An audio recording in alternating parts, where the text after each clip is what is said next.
দেশের government police আমার পিছনে পড়ে গেছে। এই কালো মার্কটা এত শক্তিশালী হবে তা জানতাম না। এখন ভাবার সময় নেই, চলো আগে পালাই। এই কালো দাগের পিছনে কি শক্তি লুকিয়ে আছে চলো দেখি। ওয়াও, ফাইনালি সেই দিন এসেই গেছে। আজ আমি জানতে পারবো ফিউচারে আমি ধনী হব না গরিব হব। I am so excited. কিন্তু জ্যোতিমা মনে রাখবে, আমাদের বংশের সকলে গোল্ডেন নয়তো সিলভার মার্ক পেয়েছে, তুমিও যাতে তাই পাও। টেনশন করো না মা, আমার পুরো বিশ্বাস আছে আমি গোল্ডেন মার্কই পাবো। গড প্লিজ প্লিজ যাতে আমি গোল্ডেন মার্ক পাই।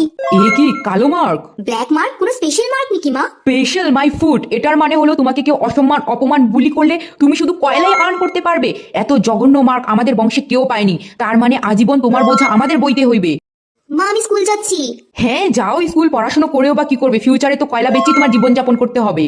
দেখি দিয়া, স্কুলে এত মারপিট ঝগড়া কেন চলছে? আর রোহন মারপিট করছে? ও তো আমাদের স্কুলের সবচেয়ে শান্ত ছেলে। আরে তুই জানিস না রোহন গোল্ডেন মার্ক পেয়েছে? ও যত সকলের সাথে ঝগড়াঝাটি মারপিট করবে ও ততই গোল্ড পাবে। আর আজকে আয়ান্স কিভাবে এত চুপচাপ বসে আছে? ও তো আমাদের স্কুলের ডন।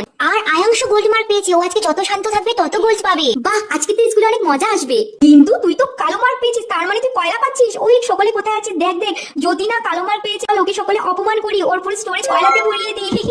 রিয়া তুই আমার বেস্ট ফ্রেন্ড, এসব কেন বলছিস? কি বেস্ট ফ্রেন্ড? তুই দেখছিস না আমি সিলভার মার্ক পেয়েছি? তুই কোথায় আর আমি কোথায়? আজকে থেকে আমাদের ফ্রেন্ডশিপ ওভার। স্টুডেন্ট, আজকে থেকে রুলস আছে, যারা গোল্ডেন আর সিলভার মার্ক তারাই বেঞ্চে বসে পড়াশোনা করবে, আর বাকিরা নিচে আসো। যদি পুরো ক্লাসে তোমারই একলা ব্ল্যাক মার্ক, তুমি নিচে এসে পড়াশোনা করো। কিন্তু ম্যাম ফ্লোরটা তো অনেক ঠান্ডা। রুলস ইজ রুলস, তাড়াতাড়ি নিচে আসো।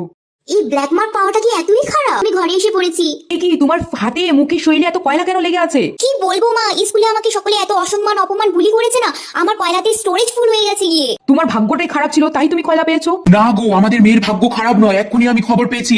এগুলো শুধু কয়লা নয়, প্রতিটি কয়লার ভিতরে কোটি কোটি টাকার ডায়মন্ড লুকিয়ে আছে। আমাদের মেয়ে এখন বিলিয়নিয়ার হয়ে গেছে। কি বলছো? সত্যি আমি বিলিয়নিয়ার হয়ে গেছি এখনই? I am so happy, thank you God. কিন্তু এই তো পুলিশের গাড়ি আসছে, মা তোকে এখন পুলিশ ধরে নিয়ে যাবে রে। আমাকে পুলিশ ধরার জন্য আসছে? কিন্তু কেন? আমি তো কিছু করিনি। কেন কি, যাদের কাছে স্টোরেজের থেকেও বেশি বেকানুনি ডায়মন্ড থাকে তাদের পুলিশ জেলে পুঁতে দেয়, আর সকল ডায়মন্ড গভর্নমেন্টে নিয়ে নেয়। তাই তো এক্ষুনি এখান থেকে পালাতে হবে। কি বলছো? এমনটা কথা? ঠিক আছে, আমি এক্ষুনি একটা প্রাইভেট জ্যাট বুক করছি, একটা বড় আইল্যান্ড কিনে নিচ্ছি। এখন থেকে আমরা ওখানেই গিয়ে থাকবো, এই দেশ ছেড়ে আমরা চলে যাবো। চলো এক্ষুনি পালাই। গরিব হওয়াতে যত সমস্যা ছিল না, বড়লোক হওয়ার পরে দেখি সকলে পিছিয়ে পড়ে গেছে। চলো পালাই।